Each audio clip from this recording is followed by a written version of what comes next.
to Ian Begley. Hey, Isaiah, thanks a lot for doing this. Sure. What has this process been like for you so far with all the draft getting pushed back, uncertainty around the dates, and then just a follow up to that, have you spoken with either the Knicks or the Nets yet? Yeah, so the draft process is new. It's brand new, so I didn't know what to expect coming into this draft process. I know that it was a lot different before COVID times, but now that all we're limited to do is Zoom meetings, I've been getting the most out of that. So it's definitely a good experience. And to answer your question, yes, I have. Both Knicks and the Nets. Yes. Thank you. Appreciate it. Good luck. Thank you. Great, thank you. So next question will go to Aaron Rose. Hey, Isaiah, thanks for doing this. I'm wondering what part of your game you think will translate best to the next level. Yeah, I think right off the bat, my shooting will bring a lot to a team. Being able to stretch the floor, keep movement, keep spaced out, occupy a defender, things like that. I think right off the bat, that's something that a team can utilize from me. And something that's very underrated is my defensive IQ. I feel like, I'm in the right spot at all times. And, I step in and take charges and get steals on my length. So those are things I really think that a team can use from me right off the bat. Is there an area of your game that you've been working on over the offseason? Most definitely. Right now, I think one of the biggest things is putting on weight and muscle, which I am, and it's going really good through this little off time that we're having. I'm continually working on my ball handling. Right now, I'm a capable ball handler, so if a team needed me to bring the ball up the court at any time, I could do that. But I'm continually working on that. But at the end of the day, I'm going to keep the main thing the main thing. I want to be the best shooter on the court at all times. And last one for me. Have you spoken to the Toronto Raptors? I have. All right. Thank you very much. You're welcome. Great, thank you. For our next question, we'll go to Kevin McPherson. You're muted, Kevin. Kevin, I think you have us muted. Kevin, you take your phone off mute, your device. You're on mute. Okay. Sorry about that. All right, guys.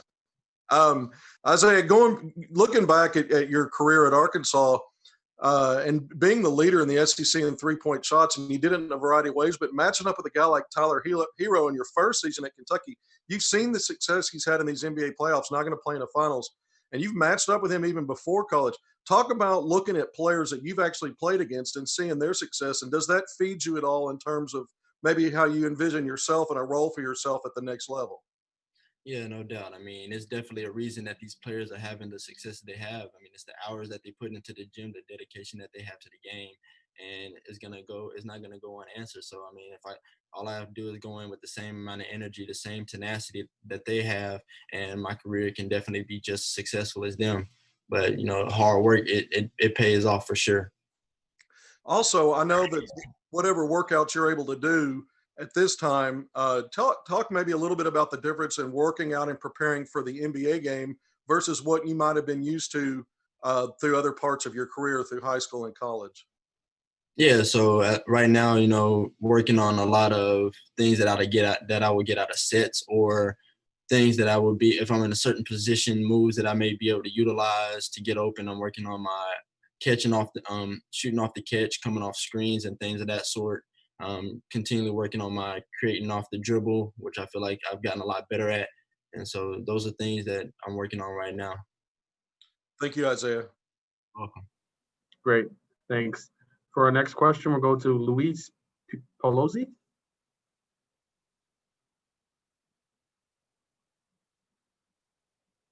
Hey, Isaiah.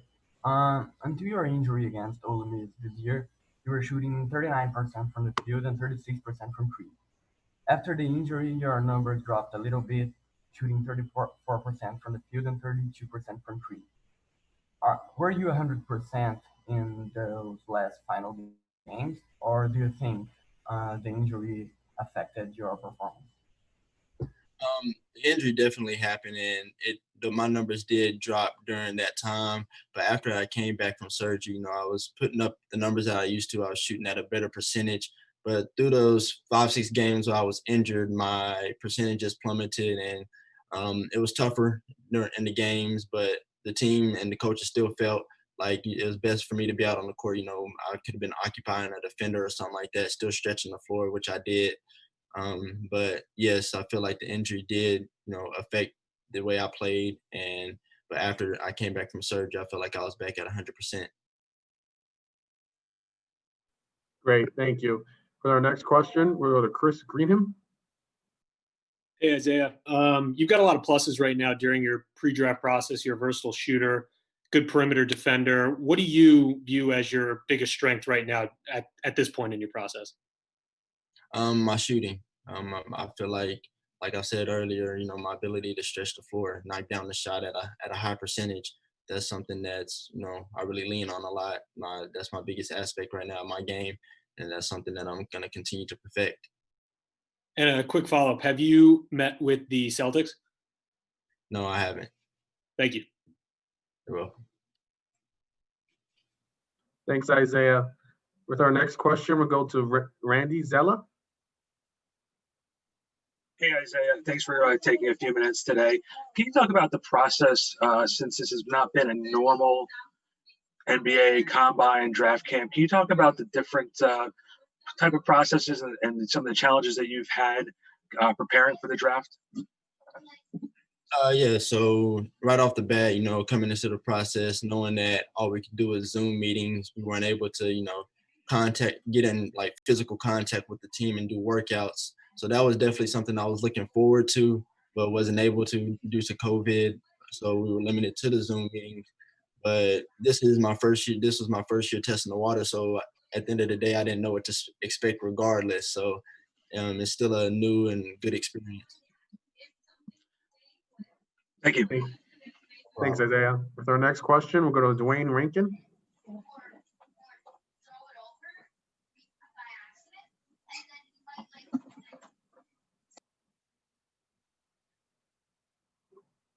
With our next question, we'll go to Dwayne Rankin.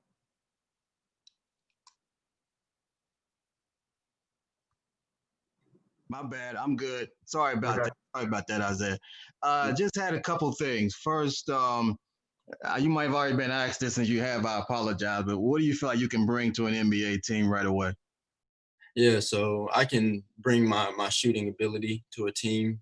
I've said that my ability to stretch the floor, knock down the three at a high percentage. I have deep range, being able to occupy a defender at all times, and my defensive ability. I think I could bring that to a team too. I have very high IQ defensively, being able to take charges and use my length to get steals on and off the ball. So those are two big things I think I could bring to a team right off the bat.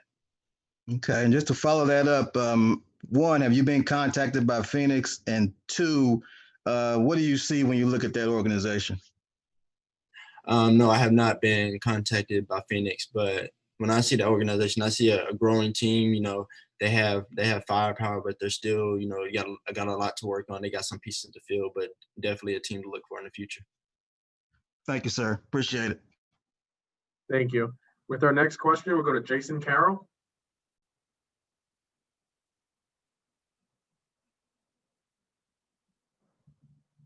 Jason, I can't hear you. Jason, yeah. Can you hear me now? Can you hear me now, Isaiah? Jason, we can't hear you. We'll come back. Okay. I think maybe you might be having some with your mic difficulties. We'll come back. With our next question, we'll go to Kevin McPherson. Zay, I'm back. Listening to you go through your interview process here, one of the things that stood out during your career was your economized setup to get into a shot. Not a lot of dribbling. And that's nuance now in basketball, the way the floor space, less is more. Talk about the fact that you probably were an underrated shot creator. You were in the 97th percentile, 89th percentile in your 2 years at Arkansas. Yeah, so one big thing about my game is, getting your shots up with a limited amount of dribbles. I see players like Klay Thompson, JJ Redick, Buddy Hield. They're very good at, getting their shots up quick, whether 0 dribbles, maybe 2 or 3 dribbles, but they don't over dribble the ball. They get to where they need to, and, they knock down the shot. I feel like that's a big aspect of my game that I'm continually working on. Another question I had for you real quick here.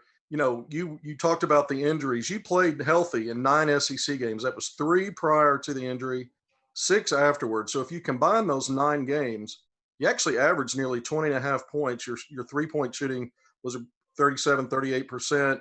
And your free throw shooting, I think, was over almost 98%. I think you missed one when healthy. Are the folks that you're talking to at the NBA level, have they been able to parse out the differences between healthy Isaiah Joe and Isaiah Joe who played injured to help his team? Some of the teams, they know about the injury, and they mentioned the injury in the interview. But some people I had to explain to, the games that I played healthy versus the games that I was injured. So I think after explaining that to some of the teams, they got a better eye on things. But most definitely, I'm glad for you bringing up that point.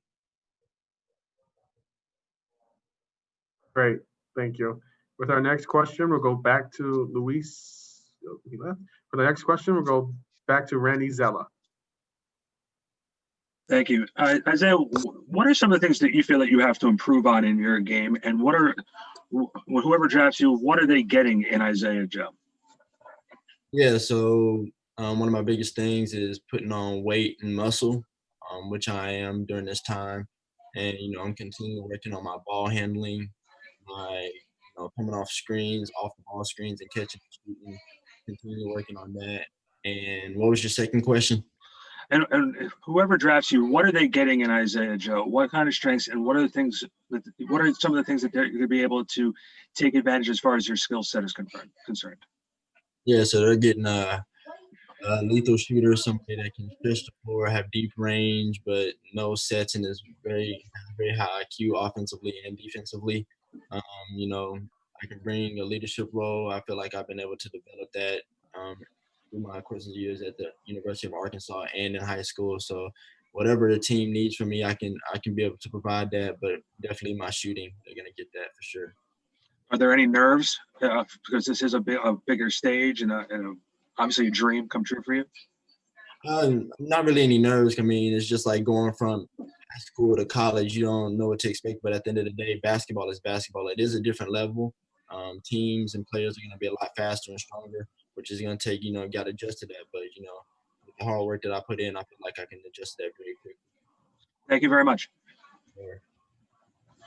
Thank you. If you have any questions, any other questions, please raise your hand and we'll call on you. Or drop down in the chat that you have questions.